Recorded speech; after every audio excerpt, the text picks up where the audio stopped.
points to make.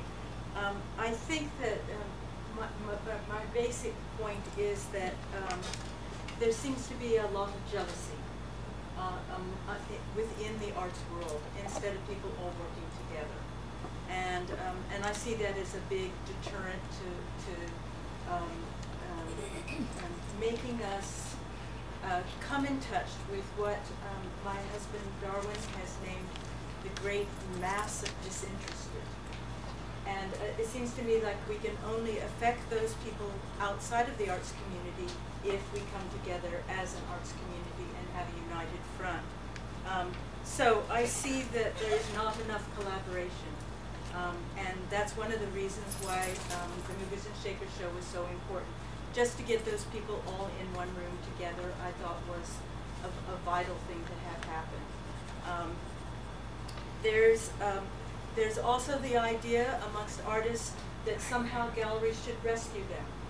And I don't think that's ever going to happen. It has to be a collaboration between the artist and the galleries to build clientele. You can't just sit like Lana Turner on a stool at Straths and expect to be discovered. It's a much more, much larger process, and so I feel that the artists in San Diego are still not very educated about what they need to do to make that happen and to help galleries survive.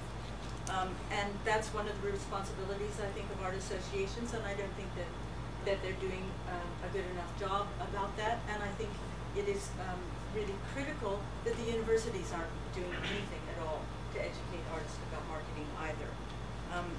I think that we have a lack of curators that are in the field looking for new talent and trying to bring them forward.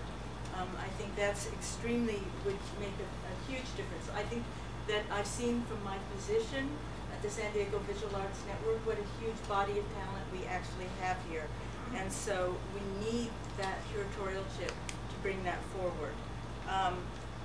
There's too many boring juried shows where the fees finance the show. And I kind of agree with Billy that we need to make sure that people know that that arts have value. And it isn't about nonprofit, it's about the value that we can bring. I'd like to, I think that the arts programming, especially in the county level, with the administration, is just massively uncreative. And for a creative industry, I think if we can't be creative about the ways we go about doing things, that seems to be shocking to me. I have to, a quick word that there is of course a lack of funding for arts education, and there's too few attempts to incorporate corporate life into the arts. Finally, there's too few networks like we have tonight for artists to come together and network. Thank you. David? Okay, actually, I think that basically falls under sort of two categories, very loose categories, and I think one is a certain amount of conventionality, for lack of a better word, about maybe the way things are approached here, and then the other one is dialogue, and I think that these also relate to possibly how people are buying, or maybe at the time when in LA when they were buying, and then they were buying, that I think people need kind of to be sparked into interest about like what is being done. Like the public needs to just see be pushed a little bit, have some more interest in there, and I think that that comes from dialogue. There is, as far as very local and let's say emerging artists, there isn't basically any criticism, I would say, of smaller and emerging artists. It's difficult to come by. I think I agree too that there's also a lot of more I would say petty arguments about things that are not about art, things that are not about the work itself. There's a lot of arguments over just maybe who's done what, who's doing this, who is that, who is not that, and not much talk about the work itself. Not much rigorous talk about the work itself. And another thing that I agree with is about the mentality of the artist that I think in this is under the conventionality heading, that the artist, I agree with that the artists look for galleries like, oh, we don't have enough galleries to do this. It would be nice to see some more artists run spaces.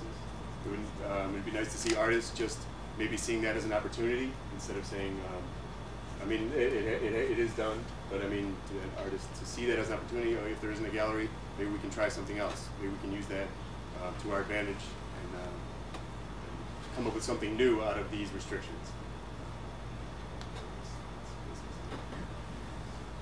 All right, let's go to the audience. Right in front. My name is Pierrette Van Cleve, and I wasn't planning on speaking to this, but this is pretty much, I am an art professional. I own a company that's been in this town for 20 years called the Art Seller Exchange. I represent artists all over the world. I represent collectors. I build museum shows. I was educated at Oxford. I spent 10 years working in the museum for James Demetrian. And the reason I tell you this is to give you an idea of what this answer is going to be like, because in order for you to understand what's really wrong with the San Diego art scene, you really have to understand what it's like to do business in the San Diego art scene at the level that I do business. The problem here is the museums. Until the museums get behind you as artists and start doing, you know, Eli Broad came into Los Angeles and he was bound and determined to make Los Angeles artists known. And he started a Los Angeles artist here, a Los Angeles artist there. He traveled Los Angeles artists to Germany. He traveled them all over. You don't have that backing here with these museums. They won't put themselves out. They'll put it out for one or two of you, but they don't put it out as you as a group. And when they curate their shows, they don't send them all over the world so that you become branded. Branded like the Leipzig artists became branded. Branded like the LA artists became branded. Okay, that's the first problem you're going to have in dealing with this art scene. The second problem you're going to have in dealing with this art scene is you don't have any centralized location of which galleries and artists collaborate together, like a Bergamot station, you know, like a Venice art district. You're all over the place. You're everywhere. And it's very, very hard for collectors and dealers, of which I represent some of the biggest, to be able to come and find you. Now, Bob's right in one respect.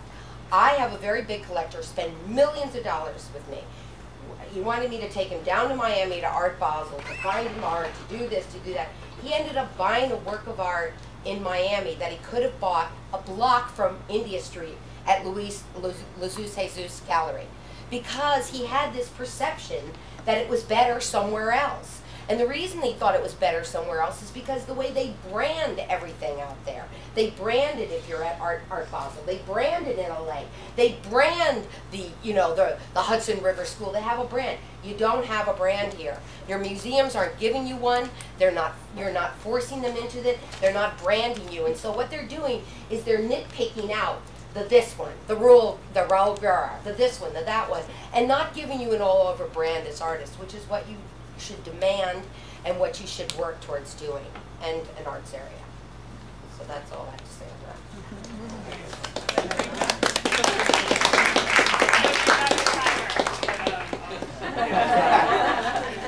Sorry about the timer.